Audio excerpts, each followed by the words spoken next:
What's your car payment and what do you drive? Just short of $2,700 a month. But every morning I have to decide if I'm going to drive the Tahoe Premier or the M4 Competition X Drive. What's your car payment and what do you drive? $1,342 and I drive a Silverado 3500 HD. Got a question for you. What's your car payment and what do you drive? $700 a month. I drive a Chevy Silverado half-ton 2022 RST with a 3-liter diesel. What's your car? You've seen these before, right?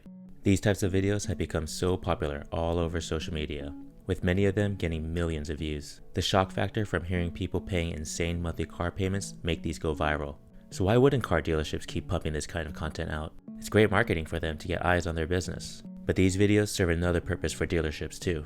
They normalize crazy high car payments. People who work at Audi with their car payment. In Montana, what car do you drive? I have a 2021 Ram Rebel, a 2017 Audi S6, and a 2017 Corvette Z06. And what's your car payments? For the Rebel, it's $11.59 a month. The Audi's $901, and the Corvette Z06 is $17.53 a month. Good, Darren, what car do you drive? I drive a 2019 Audi e-tron, and my payment is $780 a month. Deshaun, what car do you drive? 2018 Audi A5 Sportback. And what's your payment? $678. Yo, Zach, what car do you drive? Hey, it's my last day, man. I'm just trying to go. I've got three. I have my 2023 S5, I've got a 2010 S4, and then I've got the 2007 Corvette. And what are your car payments? $850 on the S5, $650 on the Vet, and $450 on the S4. Yo, Norman, what car do you drive? This is my car. 22 Porsche Taycan. And what's your car payment? $1,367. We're seeing tons of people saying they pay over $1,000 a month for their car. Payments that are higher than some people's rents, higher than some people's mortgages. We even see people with multiple car payments. And what this does is it makes car payments of $600, $700, even $800 sound good in comparison. Because it sounds like nothing compared to a $1,400 a month payment. I mean, $750 a month starts sounding responsible compared to someone with 2 or 3 car payments, right? And if you're in the business of selling cars, which I think that's kind of what car dealerships do, that's a good thing.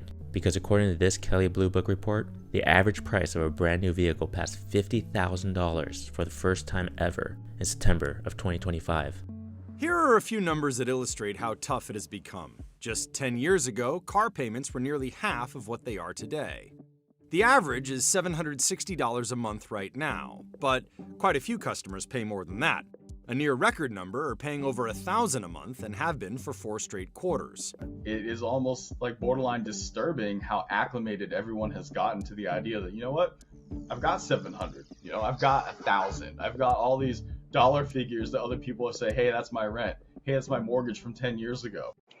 I just took my mom to her dealership to see if she can get something new, which there's nothing wrong with her car, she just wants another one. These people told me that the average car payment for people is $1,000 a month. What average person can afford $1,000 a month? And that's even if you're putting some money down. How is anybody, how are any salespeople even in business? Are you guys okay? Are you selling cars right now? I'm sure you're selling cars because people always want things that they can't afford and buy it.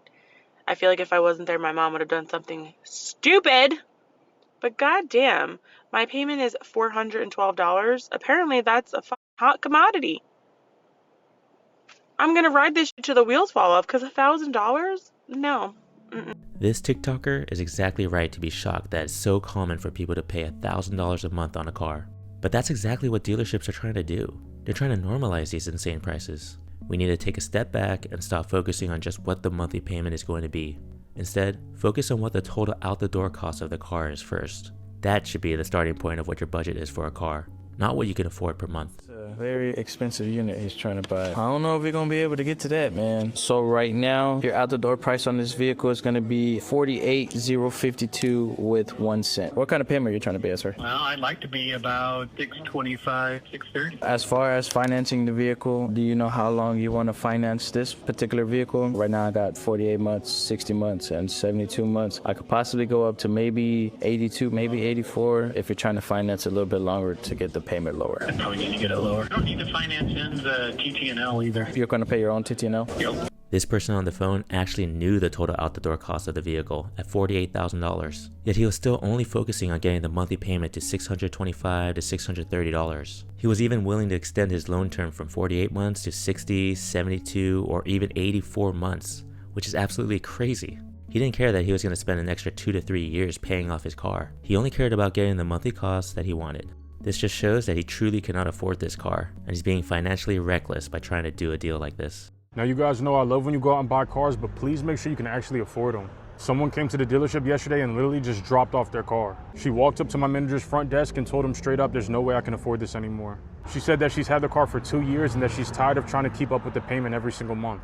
She even went and said that life was more simple when she was taking public transportation. Now, maybe her finances just changed and it's hard to afford the car. Maybe she just bit off more than she could chew. But nevertheless, I don't want to see you guys in that same situation because you guys already know that's going to turn into a repo. Now, to be honest with you, she probably could have got away with having the car for a few extra months before they actually came and got her car. But I'm sure that once she dropped the car off, she probably called her finance company and just let her know that it's at our dealership. So my whole entire life, I always bought cars that were salvage, right? And I never had a car payment, ever. Except for this year, I got in a car accident and I was like, oh, let me go get a new car. So I decided to get the Lexus IS 350F Sport. And I was like, yeah, I could pay for it. Why not? Lo and behold, the payments are $800 and something. So I just rounded up and I pay $900 a month.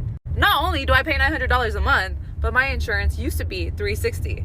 Until I hit up State Farm and I was like, hey man, it's a little high, you know what I'm saying? Luckily, we did a little family package and now I'm only paying $240 for insurance. So yeah, if you're thinking about getting a nice car, make sure you can afford it. And trust me, you're gonna miss driving around in that 1996 Camry because I sure as hell do. The idea of you're gonna pay, $700-800 a month for the next 6 years. I mean, it's just, it just sounds crazy for a depreciating asset. Also, don't forget that your monthly car payment isn't the only thing that you should include in your car budget. You have to include insurance, fuel costs, maintenance, and registration fees. Depending on your state or your situation, you also may need to pay for parking and toll roads. So if you prioritize your financial well-being, don't let these social media posts fool you into thinking high car payments are okay. Do you know the biggest, worst financial mistake I've ever made? Financing a car. Why didn't I listen to my dad when I sold my first car that he kindly bought for me and put that money down on a deposit on a finance car? He literally said, you're more or less stuck now, unless you want to pay like a balloon payment at the end, which is like $7,000. Why did I do it? I'm just so pissed off with myself. Here I am, literally, I emailed them on Monday to see if they could get me a cheaper car. Because as I've gotten older, I've realised that actually, who cares if you haven't got a flash car? I'm 23 years old, I don't need a flash car. What is the #1 wealth killer?